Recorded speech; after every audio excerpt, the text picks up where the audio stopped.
Ô glória, paz do Senhor a você que me ouve. Eu venho aqui hoje falar com você a respeito da palavra de Deus, a única palavra que cura, que liberta, que batiza com o Espírito Santo, a única capaz de mudar vidas. Tudo que você ouve por aí, às vezes são palavras motivacionais que fogem do que é a palavra de Deus. Eu venho apresentar para você aqui hoje a palavra pura e libertadora. Primeiramente, eu venho falar para você que você fique até o final desse vídeo e eu te desafio a demonstrar que esse vídeo ele pode mudar a sua vida. Porque a palavra de Deus nessa oportunidade, eu quero comprovar para você que ela é a mais atual que existe, embora tenha sido escrita há milhares de anos atrás. Primeiro eu digo isso por quê? Porque a palavra de Deus que eu vou transmitir ao teu coração aqui hoje, ela vai trazer o cenário que nós estamos vendo hoje no contexto político, no contexto social, e você vai ver o quanto é necessário o reino de Deus ser posicionado nessa terra. Você que tem um exemplar da Bíblia Sagrada, eu te convido a abrir, independente da versão que você tem da Bíblia Sagrada, eu te garanto que ela pode conter mais coisas, mas o que eu vou ler com você ela vai ter. Então, se você tem conhecimento, abre a palavra de Deus comigo, em Juízes, capítulo de número 9, versículo de número 7 até o 15, nós vamos ler juntos. Então, abra um exemplar da Bíblia Sagrada. Assim diz a palavra do Senhor. E quando contaram a Jotão, ele foi e se pôs de pé no cume do monte Gerizim e ergueu a sua voz e gritou e lhes disse: Atentai-me, vós homens de Siquém, para que Deus possa atentar a vós. As árvores foram, certa vez, ungir um rei sobre elas e disseram à oliveira: Reina tu sobre nós, oliveira. Porém a oliveira disse a elas: Deveria eu deixar a minha gordura com a qual por mim honra a Deus e aos homens, para ser promovida acima das árvores? E as árvores disseram à figueira: Vem tu e reina sobre nós. Porém a figueira disse a elas: Deveria eu abandonar a minha doçura e o meu bom fruto para ser promovida acima das árvores? Então disseram à videira: Vem tu e reina sobre nós. E a videira lhes disse: Deveria eu deixar o meu vinho, que alegra a Deus e aos homens, para ser promovida acima das árvores? Então disseram todas as árvores ao espinheiro: Vem tu, espinheiro, e reina sobre nós. E o espinheiro disse às árvores: Se verdadeiramente ungires-me um rei sobre vós, então vinde e ponde a vossa confiança na minha sombra. E se não, que o fogo saia da silveira e devore os cedros do Líbano. Acabei de ler com você um texto que se encontra no livro de Juízes, e o livro de Juízes é bem conhecido do nosso meio por ser considerado como um livro histórico, um livro que narra a história do povo de Israel. Junto com esse livro histórico, que é Juízes, existem outros demais dentro da Bíblia Sagrada, isso bibliologicamente falando, que narram a história de Israel, a história do povo de Israel. Juízes, especificamente, ele vem narrar a história exatamente dos juízes que foram constituídos sobre o povo de Israel. Esses juízes, eles foram instituídos por Deus e instituídos com o objetivo de governar o povo, ordenar o povo, tanto em questões políticas quanto em questões de guerra, de conquistas. Você vai ver que os juízes eles tinham funções muito específicas e ao mesmo tempo governamentais sobre o povo. Você conhece, e na Bíblia Sagrada ela vem nos apresentar cerca de 14 juízes que foram constituídos sobre Israel. Alguns deles são mais marcantes que outros, mas todos eles têm o mesmo objetivo e a mesma função. Você não pode, e eu imagino que você não esqueça, que existe uma única juíza mulher, o nome dela foi Débora, uma mulher valente, uma mulher que combateu os deuses idólatras daquela época, uma mulher que se posicionava frente àquela sociedade da época, uma sociedade onde tentava impregnar os ídolos pagãos sobre o povo de Israel. você vai ver também alguns outros, como Sansão, como o próprio Samuel. Você vai ver que esses eram juízes constituídos para estar cuidando do povo. Automaticamente você enxerga também um grande homem que foi constituído sobre o povo de Israel para ser considerado como juiz. O nome dele foi Gideão. Gideão, você vai se lembrar dele automaticamente quando eu estou falando com você aqui agora, se recordando da batalha onde 300 homens foram escolhidos por Deus para estar junto com Gideão para ganhar uma grande batalha. Só que a história de Gideão, ela não acaba por aí, porque Gideão ele foi chamado para governar sobre o povo e a primeira ordenância de Deus para Gideão foi para que ele abandonasse os deuses de seu pai e começasse a adorar o único Deus todo-poderoso sobre o reino. Você vai ver que Gideão ele teve uma vida próspera, ele constituiu uma família e Gideão ele foi pai de 70 filhos. 70 filhos Gideão foi que teve, e um deles bastardo por nome de Abimeleque. Você vai ver que esse filho bastardo, e em determinada feita, quando da vitória sobre os midianitas, você vai ver que o povo se reúne, o povo israelita se reúne e diz: Gideão, nós queremos que você se torne rei sobre nós, Gideão. Gideão automaticamente olha para o povo, reconhecendo a grandeza e o reinado de Deus, olha para o povo e diz: eu jamais governaria sobre vocês e jamais seria nomeado rei sobre vocês. Então Gideão recusa ser rei e continua na sua caminhada e traça toda uma história magnífica na presença de Deus. Só que é importante você entender que Gideão teve esses filhos e acabou falecendo. No texto que eu acabei de ler com você vai ver que o nome de Gideão também foi considerado como Jerubaal. Mas esse homem ele teve todos esses filhos, foi próspero na terra, campeão de batalha, e você já sabe disso. O que me interessa, depois de posicionar você nesse contexto todo, é te posicionar agora na interpretação que esse texto nos traz, porque primeiro esse texto ele tem uma interpretação meramente literal, onde se aplica ao que aconteceu naquela época, e também devocional, onde se aplica também aos nossos dias atuais e se encaixa perfeitamente com a geração que nós estamos vivendo. Preste atenção.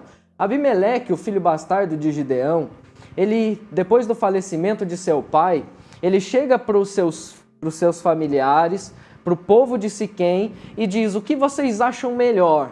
Que seja nomeado 70 homens para reinar sobre vocês, e naquela época ainda não tinha sido instituído o reinado sobre Israel, mas você vai ver que ele diz: é melhor 70 pessoas reinarem sobre vocês, ou uma única pessoa que é sangue do teu sangue, corpo do teu corpo, da tua geração. Aí você percebe o primeiro ponto interessante dessa palavra que se aplica aos nossos corações, que é o quê? Existe uma diferença a respeito de quem foi constituído por Deus para ter autoridade e aquele que não foi constituído por Deus e briga por causa de simplesmente trono. Você vai ver que Abimeleque ele era uma pessoa que ele não estava preocupado com o bem-estar do povo, ele não era alguém que estava preocupado com o desenvolvimento da comunidade, ele era um homem que simplesmente estava preocupado com que todos reconhecessem ele superior aos demais. Você vai ver que Abimeleque ele começa sorrateiramente, de pessoa em pessoa, comunidade em comunidade, dizendo: eu quero reinar sobre você. Aí você vai perceber que um espírito divisor, aquele que quer grandeza, ele começa sorrateiramente a conquistar pessoa por pessoa, tentando derrubar aqueles que são os escolhidos por parte de Deus. Você quer ver alguém que é divisor, é aquele que vai sorrateiramente falando de pessoa em pessoa, dizendo: quem dera fosse eu o rei sobre você, quem dera fosse eu que governasse sobre você. Começa a criticar os outros governantes, como Abimeleque disse: é 70 melhor governar sobre vocês? É melhor que 70 governem sobre vocês, ou que apenas um que é sangue do teu sangue? Você vai ver que ele começa a questionar o sistema em que ele está envolvido para tentar tomar esse poder, e esse é o primeiro resquício, a primeira característica da pessoa que quer tomar o trono sem ter autoridade. Consequentemente, você vai ver que pessoas dentro da Bíblia Sagrada foram constituídos autoridades da parte de Deus. Saul, no início do seu reinado, você vai perceber que Saul ele tinha autoridade da parte de Deus. Saul foi constituído o primeiro rei sobre Israel um pouco mais à frente e Deus deu autoridade a ele. Chegou uma altura da vida de Saul que já não se tinha mais autoridade sobre a vida dele e ele tinha o trono, mas a autoridade já não estava mais com ele porque a autoridade estava com Davi. Consequentemente, você vai ver que existem pessoas no nosso meio que são batalhadoras, guerreiras, para conquistar posições, conquistar trono, uma posição de destaque dentro do ambiente onde elas vivem, quando na verdade elas não deveriam buscar um ambiente de destaque, elas deveriam buscar a autoridade da parte de Deus. Porque uma coisa é você liderar alguém, você estar à frente de um trabalho tendo autoridade e trono, ou se não só trono. Você reconhece alguém que tem autoridade de Deus e trono da parte de Deus, quando na verdade, se ele for destituído daquele cargo de destaque, você vai ver que ele permanece com a autoridade de Deus e o povo permanece respeitando ele como autoridade, mesmo não tendo posição. Porque posições são passageiras, mas agora a autoridade só tem uma e só tem vinda da parte de Deus. Prosseguindo, você vai ver que Abimeleque, ele começa a instigar o povo a respeito de, maliciosamente, o povo dizendo: eu quero reinar sobre vocês, eu quero reinar sobre vocês. Na sequência, os filhos de Gideão, eles acabam, depois de tanta persuasão, de uma fala mole de Abimeleque, eles acabam reconhecendo sim que ele poderia ser constituído rei sobre aquele povo. Na sequência, Abimeleque recebe então da casa de Baal-Berite 70 peças de prata e ele contrata alguns mercenários e acaba matando os demais filhos de Gideão, aproximadamente 70. Desses filhos, você vai ver que existia um chamado Jotão. Jotão, quando Abimeleque tentou matar todos os seus irmãos e inclusive matou sobre uma pedra, você vai ver que Jotão foge, se esconde e acaba não sendo morto por Abimeleque. Mesmo Jotão fugindo, Abimeleque então é constituído rei sobre o povo. Só que quando Abimeleque é constituído rei sobre o povo, Jotão sobe ao alto do monte Gerizim e diz: vou contar uma história para vocês. Uma certa feita as árvores foram constituir um rei sobre elas, e quando foram constituir um rei sobre elas, gritaram à oliveira dizendo: oliveira, reina sobre nós. Você vai ver que a oliveira, ela recusa se tornar rei sobre as árvores e consequentemente diz: eu vou abandonar o meu óleo, que tanto agrada aos homens e a Deus, e vou reinar sobre as árvores? Não vou. Você vai ver que decidem então olhar para a videira e falar: videira, reina sobre nós, videira. Consequentemente, a videira também olha e fala assim: eu vou largar o meu mosto, que tanto agrada os homens, alegra a Deus, para reinar sobre as árvores? Mas nunca que eu vou fazer isso. Na terceira oportunidade, dizem também a figueira, dizendo: figueira, reina sobre nós, figueira. Consequentemente, a figueira olha para elas também e diz assim: eu não vou reinar sobre vocês, eu não vou abandonar a minha doçura, tudo que eu tenho, os meus figos, para reinar sobre vocês, eu não vou fazer isso. Você vê na sequência então, o espinheiro dizendo: se vocês quiserem, eu reino sobre vocês. Vocês vêm, se abrigam debaixo da minha sombra e consequentemente vocês serão abrigados. E se isso não acontecer, que caia fogo e consuma os cedros do Líbano. Você vai ver que é isso que a palavra diz. E qual que é a interpretação da época que isso nos traz? Na época foi a respeito, literariamente, da posse de Abimeleque como rei. Hoje, nós trazemos uma interpretação bíblica para a nossa vida de que tudo que tem na nossa sociedade hoje, todo o mal que nós vivemos na sociedade, toda a contrariedade ao cristianismo, a palavra de Deus que nós temos nos nossos dias, provém de muitos cristãos e pessoas cheias do Espírito Santo, pessoas que estão no centro da vontade de Deus e que se recusam a reinar sobre essa terra, a influenciar essa terra. E aqui nós trazemos algumas interpretações, porque você vai ver a oliveira.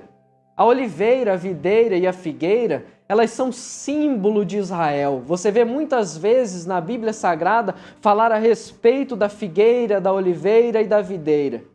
Cada uma delas com uma característica específica dentro do povo de Israel, simbolizando o povo de Israel. Você vai ver que a oliveira, era símbolo de unção, de prosperidade. Todo aquele que tinha óleo tinha unção, tinha prosperidade. O óleo era feito para ungir. Aí nós trazemos para o nosso dia e você vê muitas pessoas que Deus ele unge para fazer determinadas coisas, para ser útil no reino de Deus, para pregar o evangelho, para anunciar a palavra de Deus, e ao mesmo tempo você percebe que mesmo tendo essa unção dada da parte de Deus, ele se acoita diante do reinado dos homens, daquilo que contraria a palavra de Deus, se afasta daquilo que o mundo está sendo pregado e não rebate. Automaticamente ele está abandonando a sua característica fundamental, aquilo que ele tem de mais importante, como a oliveira, e decide então viver a sua própria vida e as suas próprias coisas. Você vê também que a videira, produtora de vinhos, simboliza na Bíblia Sagrada, em regra, alegria. Existem pessoas que têm alegria da parte do Senhor, têm a capacidade de transmitir alegria às outras pessoas, mas olha para a nossa sociedade e diz: será que vale a pena eu abandonar toda essa alegria para transmitir a outras pessoas que não têm? Você vê também, automaticamente, a figueira. A figueira, ela simbolizava cura, ela simbolizava doçura. Existem pessoas que têm características próprias e existem características muito boas para o reino de Deus, mas na verdade elas acabam vivendo no seu próprio ego, no seu próprio centro. E é isso que Jotão estava dizendo nessa parábola e aqui eu transmito para você.